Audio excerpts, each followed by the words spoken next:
पहली बड़ी खबर, जोधपुर में अपाचे हेलीकॉप्टर के पहले स्क्वाड्रन की तैनाती होगी। इससे पाकिस्तान में हड़कंप क्यों है?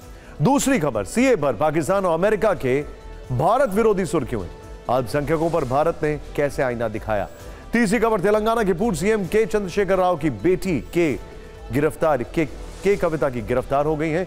ईडी एक्शन का दिल्ली शराब घोटाले से कैसा कनेक्शन है? चौथी खबर, पीएम मोदी दक्षिण के 3 राज्यों के दौरे पर हैं। दक्षिण द्वार जीतने से क्या एनडीए 400 पार होगी? और पांचवी खबर, चुनाव तारीखों के ऐलान में सिर्फ 18 घंटे शेष हैं। कितने चरण में वोटिंग होगी, कब नतीजे आएंगे, हम बताएंगे। इन सभी खबरों के साथ आज की जो पहली बड़ी खबर है जो आपको जरूर देखनी चाहिए, वो सबसे पहले फिक्र में हम आपको दिखा रहे हैं भारतीय सेना की फायर पावर। वो वायु शक्ति जिसकी गर्जना से पड़ोसी देश पाकिस्तान का कलेजा कांप उठेगा। आपने नाम सुना होगा, बोइंग कंपनी का सबसे एडवांस अपाचे अटैक हेलीकॉप्टर। आज जोधपुर में इसका पहला स्क्वाड्रन स्थापित किया गया है। भारतीय सेना के अधिकारियों ने जानकारी दी है कि जोधपुर में तैनात पहले स्क्वाड्रन में कुल 6 अपाचे हेलीकॉप्टर शामिल होंगे। अमेरिका से 3 हेलीकॉप्टर की लैंडिंग इसी वर्ष मई तक हो जाएगी। बाकी के बचे 3 हेलीकॉप्टर जून 2024 तक आर्मी को मिल जाएंगे। यह स्क्वाड्रन पश्चिमी रेगिस्तानी क्षेत्र में अपनी लड़ाकू क्षमताओं में उल्लेखनीय वृद्धि करेगा और इससे भारतीय सेना की हवाई ताकत में जबरदस्त इजाफा होगा। सबसे बड़ी बात, अपाचे के पहले स्क्वाड्रन की तैनाती पाकिस्तान बॉर्डर के बेहद करीब होगी। अपाचे पलक झपकते ही पाकिस्तानी सीमा पर पहुंचेगा और दुश्मन की हर चाल को नाकाम कर देगा।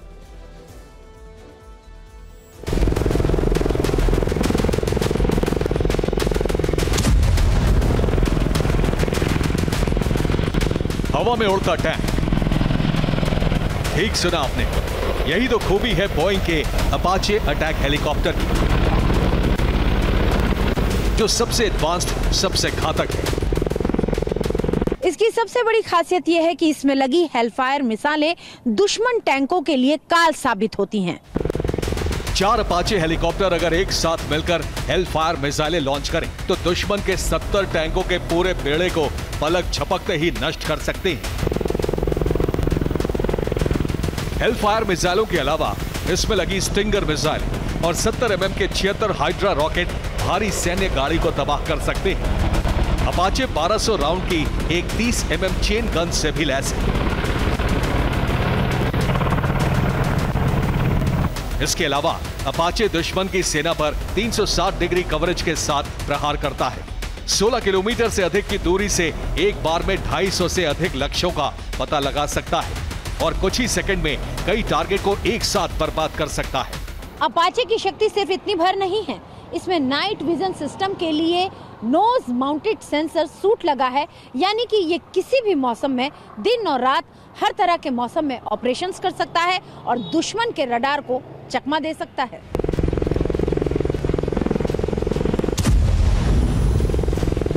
सोच कर देखिए, इतनी सारी ताकत से लैस अपाचे का सामना जंग के मैदान में अगर पाकिस्तान की सेना से हो जाए तो मुनीर की फौज सेकंडों में घुटने टेक देगी।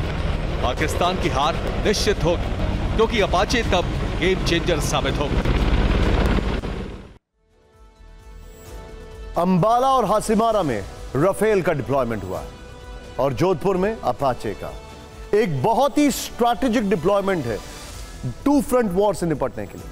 भारतीय सेना करीब 5700 करोड़ रुपए की डील के तहत 6 हेवी ड्यूटी अपाचे लड़ाकू हेलीकॉप्टर को शामिल कर रही है। आर्मी के पायलट और इंजीनियर्स अपाचे को उड़ाने और ऑपरेट करने की पूरी ट्रेनिंग ले चुके हैं। इस वक्त भारत के पास AH-64E मॉडल के 22 अपाचे हेलीकॉप्टर हैं जो अमेरिका से साल 2020 में मिले थे। इसका पहला स्क्वाड्रन पाकिस्तान की नींद उड़ा सकता है। अपाचे कितना खतरनाक है इसे आप ऐसे समझें कि अपाचे का इस्तेमाल अब तक पनामा युद्ध से लेकर फारस की खाड़ी, कोसोवो, इराक, अफगानिस्तान युद्ध में हो चुका है। इजराइल इसका इस्तेमाल लेबनान के साथ संघर्ष में कर चुका है। इजरायली सेना गाजा पट्टी में हमास के खिलाफ अपाचे से कहर बरपा चुकी है। यूके ने यूक्रेन को रूस के खिलाफ युद्ध में अपनी तरफ से अपाचे हेलीकॉप्टर दिए, लेकिन भारत में पाकिस्तान बॉर्डर पर सिर्फ अपाचे की तैनाती ही नहीं की जा रही है, बल्कि चीन पाकिस्तान दोनों को बड़ा खतरा मानते हुए ऐसे कई हथियार LOC से लेकर LAC तक तैनात किए जा रहे हैं।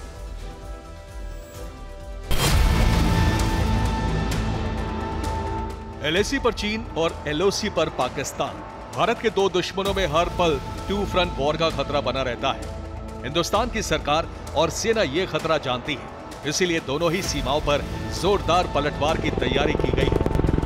हाल के दिनों में भारत ने दोनों मोर्चों पर ऐसे कई घातक हथियार तैनात किए हैं जो दोनों दुश्मनों के दांत खट्टे कर सकते हैं।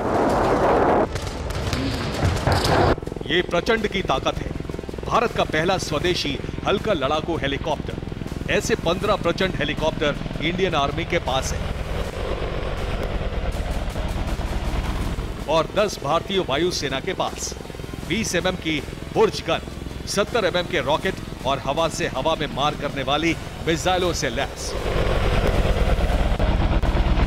जो सियाचिन ग्लेशियर और पूर्वी लद्दाख जैसे ऊंचाई वाले क्षेत्रों में आक्रामक अभियानों को सफल बनाने में सक्षम है। यानी पाकिस्तान बॉर्डर से लेकर चीन बॉर्डर तक प्रचंड सीमाई सुरक्षा करता है। जोधपुर में इसकी एक स्क्वाड्रन तैनात है और अपाचे के आ जाने के बाद दोनों लड़ाकू हेलीकॉप्टर जरूरत पड़ने पर पाकिस्तान के लिए काल बन सकते हैं। ये स्वदेशी Pinaka multi barrel rocket launcher system है। 44 सेकंड में 12 रॉकेट दाग सकती है। 3 वेरिएंट के साथ इसकी रेंज 7 किलोमीटर से लेकर 90 किलोमीटर तक है। हाल ही में पिनाका के 2 रेजिमेंट की तैनाती LAC के बेहद करीब करने की प्रक्रिया शुरू की जा चुकी है। चीन लद्दाख से लेकर अरुणाचल प्रदेश के तवांग सेक्टर तक सबसे बड़ा खतरा है और यहां चीन से निपटने के लिए भारत ने ईस्टर्न सेक्टर की मजबूती पर भी काफी ध्यान दिया है। तवांग में चीन के ठीक सामने बाचा के पास M777 howitzer gun, 155 mm calibre gun और लाइट फील्ड हॉवित्जर गन को तैनात किया गया है। भारतीय आर्मी ने LAC पर 6 SOR की भी तैनाती की है, जो दुनिया की सबसे घातक राइफल है। भारत के लिए पाकिस्तान से ज्यादा बड़ा खतरा चीन है। कुछ दिन पहले ब्रिटेन के डिफेंस थिंक टैंक रूसी ने रिपोर्ट दी थी कि भारत चीन के बीच 2025 से लेकर 2030 के बीच कभी भी दूसरा युद्ध छिड़ सकता है। 2 दिन पहले अमेरिकी खुफिया एजेंसी ने रिपोर्ट दी है कि LAC पर भारत अमेरिका के बीच बड़ा संघर्ष छिड़ सकता है। ऐसे में चीन को लेकर भारत न सिर्फ सतर्क है बल्कि तैयारी जबरदस्त है।